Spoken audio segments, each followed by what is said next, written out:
Hello, Jake Light here, Gaming Lawyer at your service. So a short appreciation statement before we start. Thank you to all who've watched my first video on Elden Ring lore. I was not expecting many to have shown interest as this is a rather new type of content I'm attempting to make. Nevertheless, thank you again to all who spent a bit of their time watching and even subscribe to the channel. I'll continue to make these videos as long as you are interested. That said, to those that have yet to watch my video covering possible Golden Order laws, this is a continuation of a mini-series covering everything about the governmental system of the Order before the shattering occurred, so maybe only come back here after then.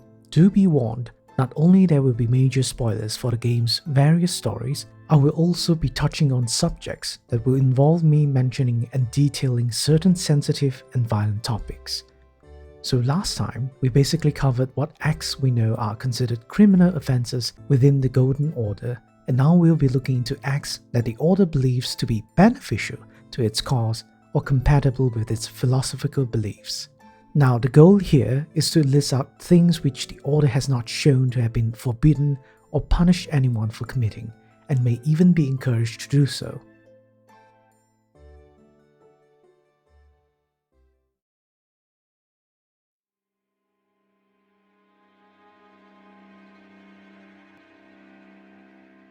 Previously, we talked about how the Golden Order is very much against any faiths that is not compatible to theirs, such as worshipping the Fell God, Frenzied Flame, and Glowmite Queen. Even though they may be true, total destruction of a civilization is not always the end result. The Order has made alliances with factions that they were at war against and even integrated different societies and faiths into their own, so long as they do not pose a threat to the Order. Let's begin with one that is closest to home, the Crucible Knights. Although they can be found all over the lands between when you play as the Tarnished, they are one of the oldest military might that have fought for the Golden Order. According to the Knight's armor set, it is said that they served Godfrey, who was the first Elden Lord and consort to the goddess, Queen Marika. With that description, you might assume that the knighthood was formed by Godfrey and had always been under his command. But that may be far from the truth, as there are many things that they do not share in common. Except for the X-Mothis on Knight's helm and Godfrey's axe, they do not share any other similarities between their equipment, not even the weapons they wield. The combat skills that they employ are also vastly different. The Knights primarily use earthly incantations called the aspects of the Crucible, whereas Godfrey was not seen to use any, and only ever relies on his axe and raw strength based on the fights we witness in the game. The only things we know for certain in regards to the incantations according to its description is that they are very ancient, titled differently from the other earthly incantations, and are derived from primal vital energies that is used to either create or power up the earthly itself, instead of worshipping it like other newer incantations. Even their armor also described to hold the same primordial power, which in turn amplifies the power of said incantations. If such armor could only be forged before the Earthtree was formed, the Knights may be much older than we thought. So the Crucible Knights were not established by the Golden Order, has connections to something called the Crucible of Life, and most likely originated from an older civilization, but eventually became part of the Order. Whether they willingly joined or were forced to submit, we do not know. At the very least, the Knights were given honors and the privilege to serve under the command of the first Elden Lord. Happy ending for them, right?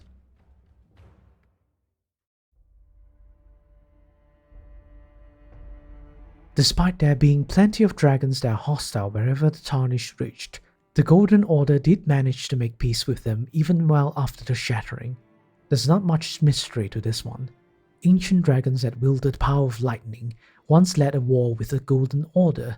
Eventually they lost, but did not suffer the same fate as the Fire Giants. Instead, they had a truce and formed a new faith called the Ancient Dragon Cult within the Order. There are plenty of evidence supporting this chain of events, but I won't get into too much detail, because what we want to know is the reason. Why would Queen Marika, a goddess who would declare war and go as far as commit genocide against anyone that could pose a threat to the Order, would consider peace with colossal dragons, which according to the descriptions of both of Grandsax, had enough power to rain calamity upon the royal capital and cause Lionel's walls to fall. Regardless, before I give my answer, let's first be made aware of how and when the ancient dragon cult was established in the Golden Order. According to the descriptions of certain lightning incantations, and I quote, "Long ago, Godwyn the Golden defeated the ancient dragon Fortisax and befriended his fallen foe, an event that gave rise to the ancient dragon cult in the capital." End quote. So basically, Godwyn, who is a demigod and son of Marika, managed to defeat Fortisax, befriend it, and cause the Order to form a cult that worshipped ancient dragons. The text implies that it was Godwyn who called off the war, but is that really true? Shouldn't such an important decision be up to his mother to make though? From all the wars we know that the Order has fought in, Marika has rarely gone out of her ways to find reasons not to remove a threat against the Order when she is able to. With the Fire Giants, she cursed the remaining one to tend the flame of ruin for eternity. With the Glowmite Queen, she defeated her and had Malekath sealed away destined death. With Raya Lucaria, the only faction which the Order had trouble defeating, had Radagon married Queen Renala to have a truce. Well, this is where I suggest my theory that Godwyn was the one who convinced Marika to spare the ancient dragons. The demigod was the favorite child of Marika and Godfrey, since he was the only one born with no flaws or accursed blood compared to his brothers, Morgoth and Mohg. There is also the fact that Marika was greatly saddened for Godwyn's death when he was eventually assassinated by the Black Knives, which led to a shattering of the Elden Ring, which indicates he was or should be dearly beloved by his mother when he was still alive. Though Marika's affection for Godwyn is only somewhat supported from Ranni's narration, which she mentions very briefly via the game's story trailer, so do keep in mind of that. Godwyn also had a strong motive to save the ancient dragons, having bonded with Fortisax. He's most likely going to do whatever he can to persuade his mother to call a truce. Possibly one of the reasons given by Godwyn to persuade Marika can be found in the description of the gravel stone seal, as it says, and I quote, "The worship of the ancient dragons does not conflict with belief in the Earth Tree.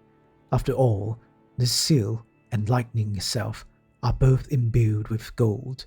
End quote. A bit difficult to understand, but when you find out gravel stones refers to ancient dragon scales, and gold here refers to the Earth Tree's blessings, possibly implying that the ancient dragons and their lightning powers do not harm the Earth Tree, but actually has some sort of positive compatibility to it instead. So if the theory holds, there may be more than enough reason to justify the keeping of the ancient dragons alive and close to the Order, and it's all thanks to the power of friendship.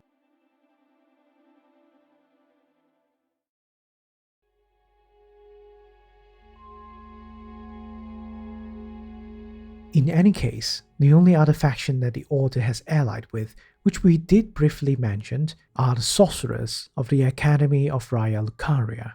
Simply put, they are magic users that study and practice all manners of glintstone sorcery in the Academy, and were under the rule of Queen Renala of the House of Caria.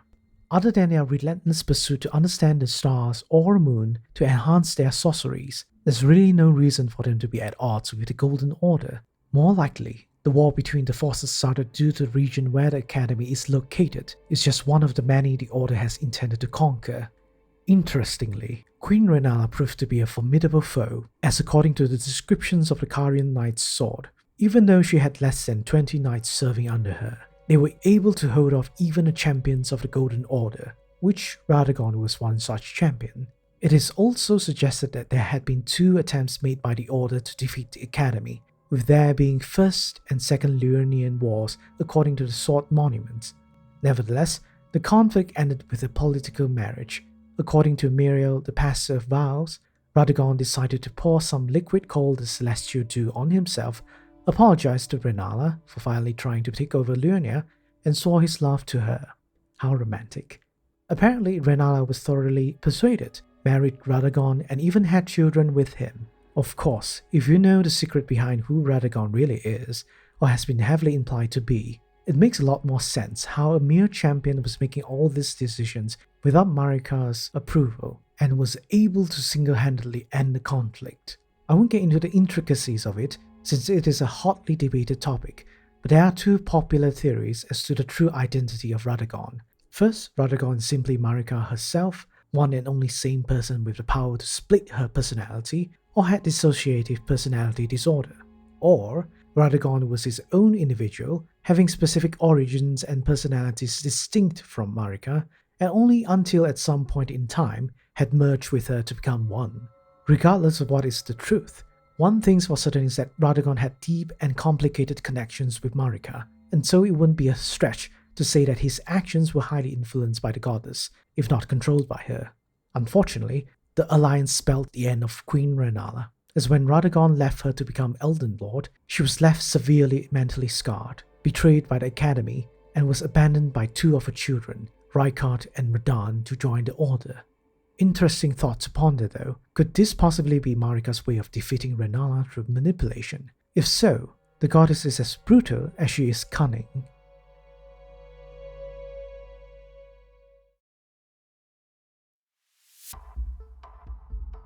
Due to the very narrow and strict beliefs of the Golden Order, many beings in the lands between are not treated with the same dignity and rights within its societies. So yes, discrimination is prevalent for anyone that is not compatible with the fundamentalism of the Order, and it usually comes in the flavor of physical violence or slavery. Albinaurics, different from other living beings due to them being made by humans according to the item Albinauric blood clots. Most clues point them originating from the House of Caria, due to them having the aptitude for glintstone sorcery, and their silvery blood suggests how Queen Renala utilizes larval tears, core of a creature of mimicry known as a silver tear, to rebirth the tarnished. And silver tears are artificial life forms that bleed, well, silvery blood as well. But because they are man-made, they are considered impure and untouched by the Earth Tree's grace. Now, who would take such a view on them other than the fundamentalists of the Golden Order? Perhaps it is the courtesy of Queen Renala, but Albinaurics can be found living in Lindell and Volcano Manor, though I use the word living very loosely here. They are at best treated as slave servants by citizens of the Order, but from what we can witness in the game, they are always the victims of physical abuse. We mainly see male Albinaurics tortured in two manners, most notably strapping male Albinaurics into these wooden contraptions found in Volcano Manor and Castle Sol, which they are immobilized in. Thanks to a Reddit user, which I stumbled upon, found out that they might have a real-life counterpart which is called the Scavenger's Daughter, invented during the reign of King Henry VIII of England. I'll spare you the gory detail, but it's described as a torture method by compressing the body like you were folding a paper origami. They could simply be a means to inflict pain, but my own personal theory is that these devices could be turning the victims into some sort of intruder alert too, as they seem to have caused them to howl reactively in fear whenever there are people nearby. The other method we have seen being used on Albinaurics is forcing them to wear some kind of black clothing around their heads, called the Black Dumpling, which states, and I quote, "Mask forced on a victim's head to lend torture an extra degree of cruelty. It magnifies one's fears and makes them acutely aware of all forms of pain. When a black dumpling goes on, the torturer no longer seeks answers, only to inflict suffering without hope of relief." End quote. The details above definitely suggest that its use is purely for sadistic reasons only, and from how they behave, even though their eyes have been blindfolded, it seems their hearing were heightened instead, so that their anticipation came only from the sounds of tools being prepared to be used on them. Evidence of these violent acts against the Albinaurics can be found in Lindell, Volcano Manor, and Castle Sol as well. That said, the majority of the suffering happens mainly in Volcano Manor, being the place where Rykard and his Inquisitors performed many sinister acts. There are other torture implements that may have been used on the Albinaurics, like the Giza's Wheel, Inquisitor's Girandol, iron chairs, racks, and various blades, saws, and hammers.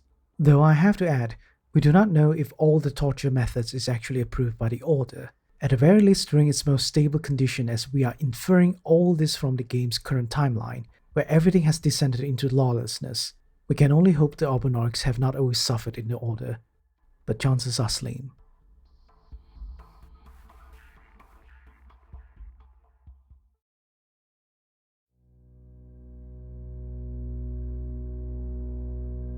Moving up a little on the social hierarchy of discrimination, we have the Misbegottens.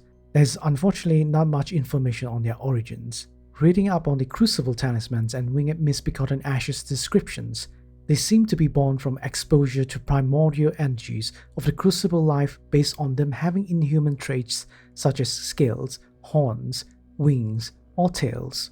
But because of advancing civilization, which most likely refers to the Golden Order, such features are considered impure, inferior living beings, and so were treated like slaves or worse.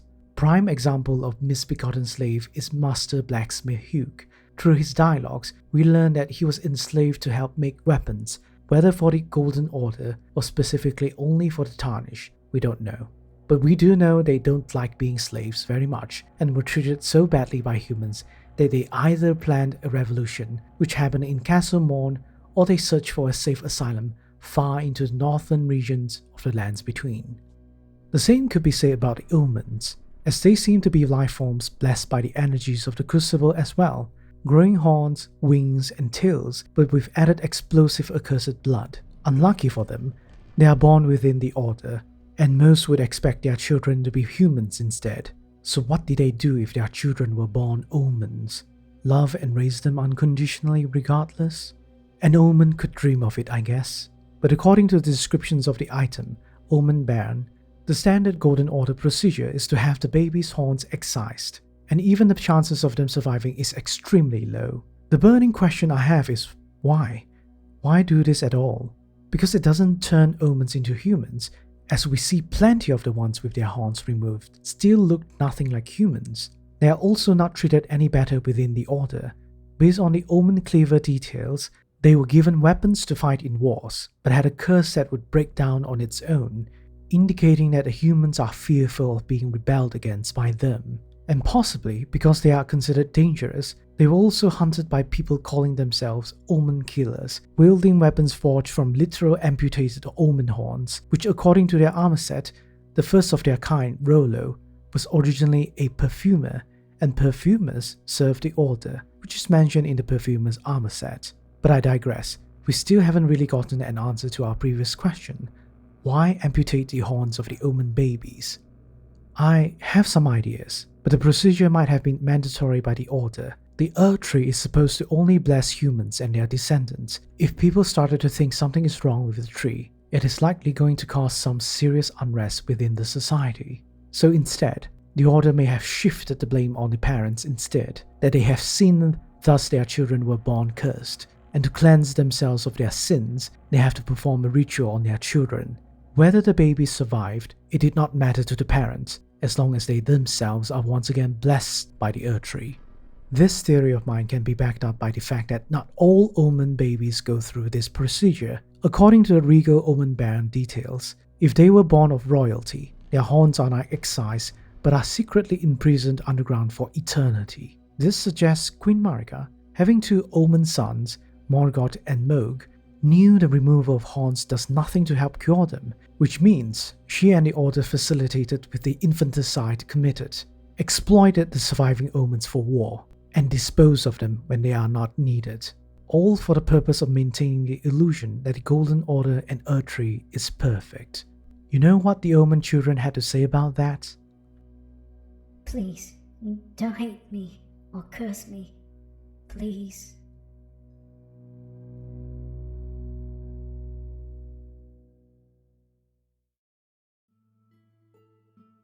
Well, that was quite heavy, but I'm sorry to say it's not over yet, because we have a couple more instances of discrimination to talk about, albeit a bit shorter. Trolls, big guys which are descendants of giants once allied with the Golden Order to defeat their own kind in a war long ago, but somehow lost their minds since then. You know what the Order did to show appreciation for betraying the giants? Lifetime healthcare until they died? If the trolls were still sane, they'd be rolling on the ground laughing. Unfortunately, what they received was lifetime of slavery, performing all kinds of menial tasks for the Order, from guarding castles, pulling carriages, to mining precious stones with their hammers that were once used as ceremonial smithing tools. Hey, at least they aren't cursed to guard some bowl of fire for eternity, right? And now we come back to the Crucible Knights again. Nope, Serving under the first Elden Lord does not save you from discrimination either. We know that Godfrey lost his grace and became a tarnish around the time he finished his campaign of conquering the entire lands between, and was immediately replaced by Radagon as the new Elden Lord. But what of the Crucible Knight's fate? There seems to be nothing suggesting that they were exiled together with Godfrey. Radagon did not take over the Knights, and there seemed to be no records of what they could be doing before the shattering occurred.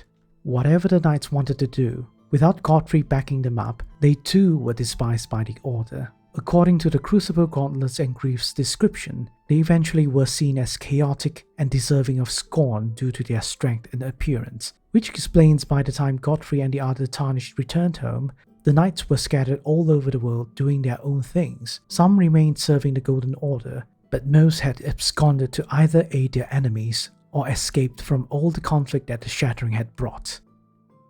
Well, that's all the interesting but controversial things the Order were perfectly fine to do. It just shows the Golden Order upholds their beliefs, principles, and faith to the strictest degree. They would sacrifice anything and anyone to achieve that. Morality and ethics be damned. But it does sound like the Order doesn't feel like a country with proper governmental systems in place, but just making stuff up as they go. Do they even have things like a hospital, local authorities, or schools? Is it mostly just places of worship? Maybe we'll talk about it another time. For now, I'd like to know what you think. Did you find any of the things we mentioned to be inaccurate or disagreeable? Were there any other despicable acts I forgot to include? Let me know down in the comments. And again, if you enjoyed this video and like to see more of what I make, please consider liking and subscribing to my channel. Until next time, stay hopeful, but be critical.